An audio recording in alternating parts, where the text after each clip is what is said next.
I came back from the dead and nuked ex-fiancé's life insurance money plans. So I will start this story by saying that I don't think I am a good person, and a story with some collateral damage. But this is a story about one bad person getting revenge on another bad person. Backstory. I, now 34M, was raised by a single mom because dad passed away when I was younger, but I had many male role models and older brothers, and he left behind a generous life insurance policy. So, I largely had a good upbringing. However, I was not ever very social, and from my early teens, I spent a lot of time in front of my computer. This habit got worse as I went to college, and it resulted in me spending 80% of my time gaming, working, reading, or whatever on a screen. As a result, I was not very attractive and quite obese at the age of 20. For these reasons, I never really dated and did not even lose my virginity until I met my ex-fiancé. On top of this, I was raised very religious because my mom became really religious after the death of my father. So I always thought it was a bad idea to play the field. The only thing I had going for me was that I had become somewhat proficient in several coding languages and expanded on these in college. I would not say that I am a good IT person or coder, but with a little bit of coding knowledge and a lot of creativity, you can create residual income streams. And I had a decent job in IT where I could work from home 3 days a week. At the age of 24, I was still overweight and a social reject, but through my mom, I met a woman from her Bible study that would eventually become ex-fiancé, now 36F. We hit off and started dating. She had a 2-year-old son at the time, and they became the only thing in my world that I cared about. It did not take me long to get physical, LOL. All those years of pretending I was saving myself went out the window when I finally had the chance to lose it. To be honest, she really broke me out of the shell. I had become more sociable within a couple months of meeting her. I even took on a fatherly role for her son, and within 6 months of dating, she got pregnant. Being the religious person I was, I immediately proposed and wanted to marry before the birth of the baby. Then she dropped a bombshell on me. She was still legally married to a guy in prison. This did not bother me too much, as she had always talked about her troubled past, and I thought I would be the one to save her from it anyways. So I just took this as it came with the territory. She began the divorce proceedings shortly, and we planned to get married as soon as those were finished. I was riding high after the baby was born, and I thought I had really carved a place for myself in the world. I even started losing weight and spent less time online than ever. She was always kind to me, and I thought we let each other know everything we were thinking. Boy, was I wrong. There were a few red flags that I was too love-struck to see. She told me early on that the only reason she got involved with my church was that she was on probation and had pending court cases and thought it would help her case. Despite me earning a comfortable 6-figure income with side projects and my main IT job, she insisted that she keep her part-time job, and my mom had to help me take care of the kids to deal with it. She knew way too many people. Like what suburban mom with a secretarial job has 200 contacts in her phone? We kept delaying our marriage due to sick relatives or other issues, although she did go through with the divorce to the prison guy. Then something happened that shook me out of her spell. She got pregnant for a second time, and this time with twins. We had only been with each other for 4 years, and we were about to have 4 kids. 2 more than I thought I would ever have. She claimed she was on birth control at the time, so we were not using condoms. Anyways, after the twins were born, I started seeing my doctor about a vasectomy, and my ex-fiancé encouraged it. I wanted to get some swimmers frozen before the operation, because we could completely change our minds in 5 years. So I go in for the visit, and the doctor comes out to tell me that my sperm count was low, and they were mostly immobile. But this problem might be temporary, and I should try to eat a healthier diet and stuff for a few weeks and come back. When I came to the second appointment and the same problem arose, the doc started doing some investigating, but you know where this is going. So, the doctor says that it's likely that I am infertile. This turned out to not be completely true, as I now have a child that I know is biologically mine, but it still propelled the following events. I mentioned that I had 3 biological children, and the doctor looked anxious and started talking, but I was in shell shock and did not really know what he was saying. I think I left the doctor's office before they were even done with me. I did not even get in my car. I just walked until it started to get dark, and eventually called an Uber to get home. My fiancée was worried, and already asleep inside, and I just lied to her and told her my car broke down. Phone died, and I was at the mechanic late, and forgot to let her know. I fell asleep and woke up the next day, and immediately got on the computer to research similar stories, and started to give myself false hope. The first post I read was about how fertility assessments are not true, and I should 100% get a test. I thought for sure this would show the doctor was wrong, but I got the test back, and within a week, I knew the kids were not mine. The first person I told was my mom. I went to her house and cried for the first time in my adult life. She consoled me and then told me a story that I was never meant to hear. Essentially, I am the product of an affair myself, and that Dad actually died from an overdose on pain meds after he found out. Well, I don't know why the $% my mom thought this would comfort me, but in reality it just gave me an unhealthy view of women for a while. After the story and calming down, she insisted that I man up and honor my commitment to these kids because I am the only father those kids had ever known. Up to this point I had always been a pushover, and I really considered her words to me for about 24 hours before I completely snapped. I called my fiancée and told her I had to stay the night at my mom's house because of a family issue, and she offered to make us dinner, which I declined. At this point, the twins are about 6 months. The boys are 2.5 years and Tilda 5 years old. I won't lie and say that I felt nothing for these kids, but it was hard to look them in the face, and I knew I was done being their father. I knew this would tear them up and damage them, but I couldn't stand to hear them say "dada" to me because every time it was like a knife in my heart. I kept my cool and did not expose anything, and my mom did not say anything, I assume, because she thought I was manning up. I spoke to an attorney because I wanted to get myself off the birth certificates of these children, and I thought I could seamlessly slip out of this situation because we were not married. Unfortunately, after going through the paperwork and financials, since I had tangled much of our finances and I took on a fatherly role, I would be responsible for at least the boys' child support, and she would get equity in the house and my side businesses. Basically, the lawyer said that I would likely be on the hook for something like 25% of my income for many years to come. I pretty much ghosted my lawyers after paying them their initial fee, because I did not like the idea of state-enforced cucking. The revenge starts here. I started to make a plan to disappear and leave them all with as little as possible. The start of this was destroying all of my passive income streams and getting myself fired. Getting myself fired was easy, but it got a bit cringe. Basically did some of the stuff from Office Space. Smashed an office printer in the courtyard. Didn't do anything while working from home except send memes to coworkers. But I did not do anything to clients because my boss was actually a friend of mine. But my office mates had a good time watching this. After this, I did not even try to file for unemployment and began living off our savings. My ex-fiancée let me handle all the financials despite both of our names being on everything. So she did not notice our accounts slowly draining of money and the financials going to chaos because I left her checking account filled with a few thousand. Credit card debt skyrocketed because I stopped paying our cards LOL. I sat there for months wondering if I should end it and follow in the footsteps of my would-be father, but ultimately decided against it. I got ancestry test kits for the kids in an effort to find who their actual father was, because I was hoping to get them away from my ex. But this resulted in even weirder findings. Essentially, the oldest child was a cousin/half-brother to his siblings, and so the prison guy's brother must have gotten her pregnant. Also, I did not see any family members from the test that I thought would be a good fit. So that was the end of that investigation. I also tried to distance myself from my mom, as I had become disgusted by what she did to my dad and her newfound cheater allegiance with my ex. I formulated a plan to get away, far away, from everything by just vanishing on a hiking trip. I really hyped up this hiking trip and claimed I would be in the insert location here for a week alone with my thoughts in the trails. Before the trip, I took the then Tilda 6-year-old out for ice cream and cried for the second time in my adult life. The 6-year-old was obviously distraught over seeing his dad cry and started trying to calm me down. I guess I was crying that I had to leave him, and I told him I was sorry dozens of times, but I think he was just confused about the situation. I was more concerned about losing him, because I knew he was not my child, and I was able to form a bond anyways. I left that afternoon and actually made my way to the lodge and checked in. Now the next part I will mostly skip because I am not sure if it was legal or illegal or whatever. But cut to 6 months later, and I have a new name and live in a new city where I was able to restart my IT career and was slowly working toward my old income status again. I started stalking my ex on Facebook and other social media. I won't lie, it was cathartic to say the least. The chaos of them trying to get into accounts must have been hell, and she figured out that our comfortable finances were not so comfortable after all. Begging for money on Facebook is so trashy. Once again, I won't mention the legal stuff, but a lot of people went looking for me and I considered phoning the police to let them know that I was okay, but decided against it. Eventually had to pay a hefty fine for this, but it was well worth it. I worked on myself for a long time and got into great shape.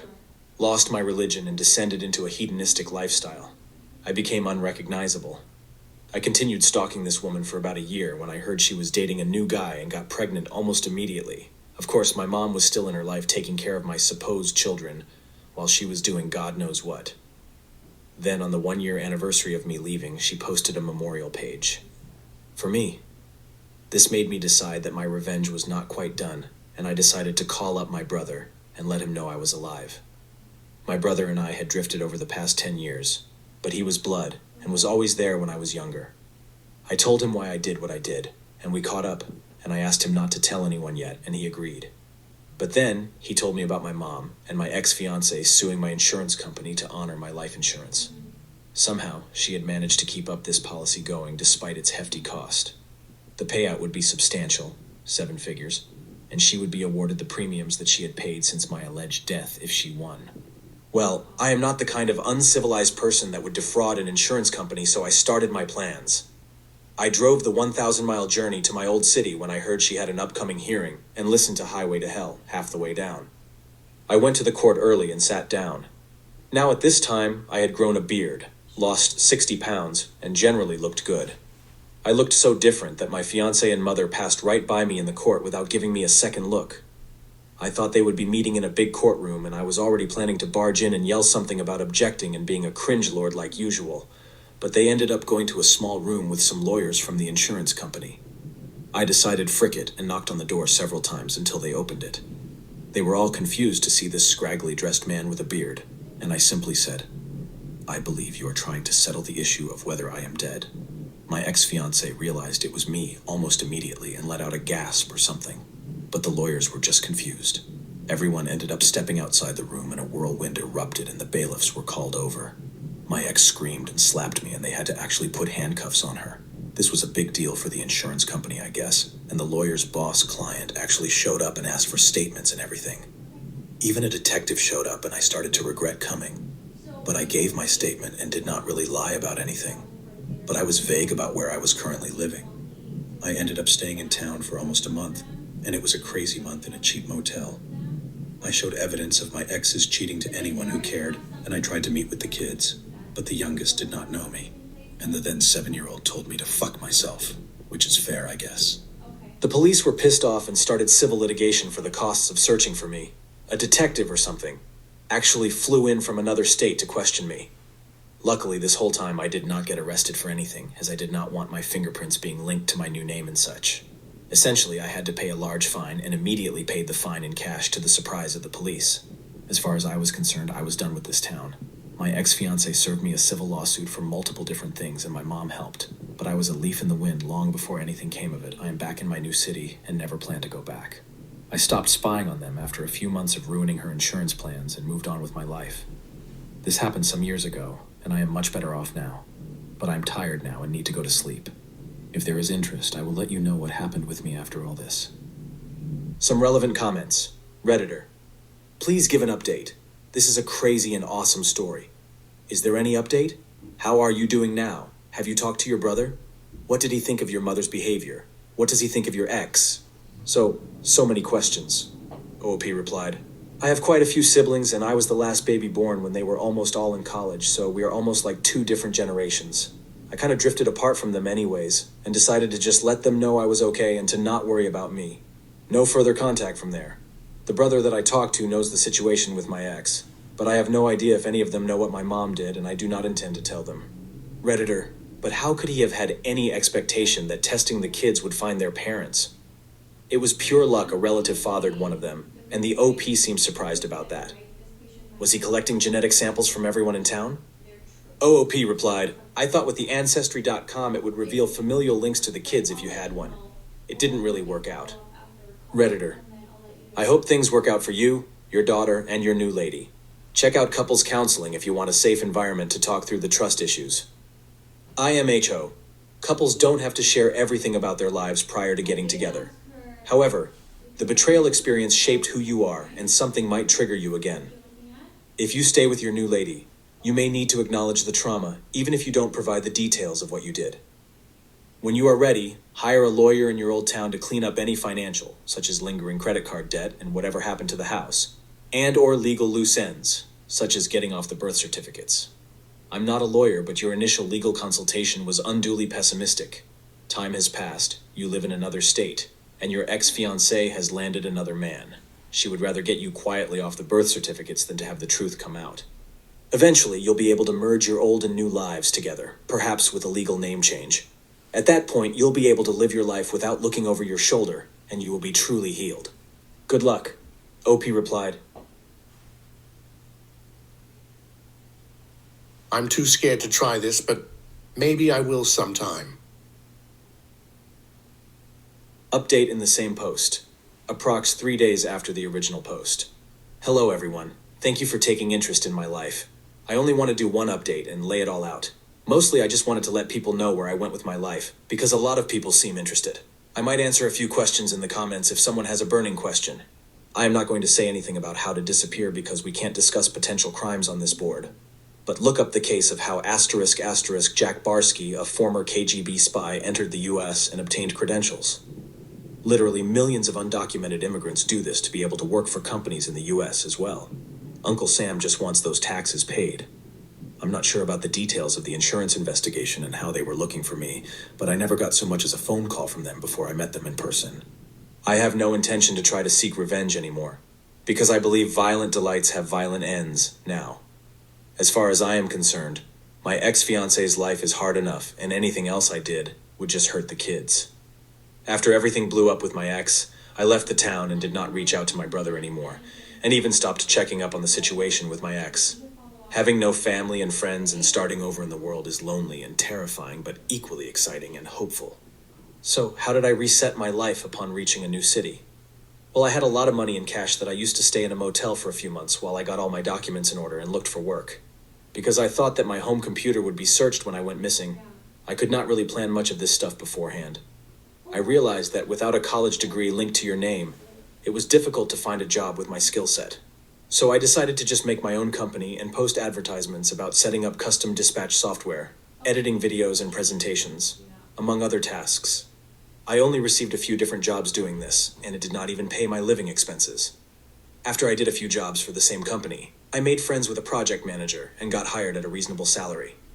To this day, my finances are only about 70% of what I was making before, but I am happy with what I have. I spent a lot of time finding people with similar stories on the internet and eventually got involved with a Men Going Their Own Way, MGTO group. We basically just talk shit about women all the time, and the positive feedback loop made me a pretty resentful, misogynistic person. I went so far as making fake accounts to harass women online, so I don't want to go into any more details because I'm a bit embarrassed and remorseful now. I got on Tinder and started hooking up with women to make up for lost time. Throwing money around and lying to them became a way of life for me, and I would cheat on basically every woman I got with because I thought they were all doing it too. I got caught, and I would pretend like I didn't understand why they were mad with me until they left, or tried to forgive me just for me to do it again. Not proud of this either. A couple of years ago, one of the women that I was sleeping with regularly got pregnant and came to me all excited with the news. Now I immediately accused her of cheating and threw her out of my apartment, and there was just a look of shock on her face. Remember, I thought I was infertile, so in my mind, I just put another thought in her place. I continued to mock her for a bit, and even messaged my MGTO buddies about what I did. I openly confessed to cheating on her and showed her proof. I agreed to a paternity test while she was still pregnant, just because I didn't want her to get the courts involved, and I was shocked with the result. I cried and tried to hug her, and she screamed through some papers at me and told me she never wanted to see me again. I went home and drank, happy that I was going to be a dad, for real this time, but sad who I had become. Like I said, I don't want you to root for me because I am not a good person. For the remainder of the pregnancy, she would not even speak to me long enough for me to explain my actions, but I totally understood why. When the baby was born, a girl, I showed up to the hospital to sign the birth certificate, and at the same time met with her lawyer, which turned out to be her sister, to go over child support stuff that we had already spoke about. I went for a Hail Mary and offered to sign any paper they wanted if she would just have coffee with me for 30 minutes to explain things. She wanted full custody and generous payments.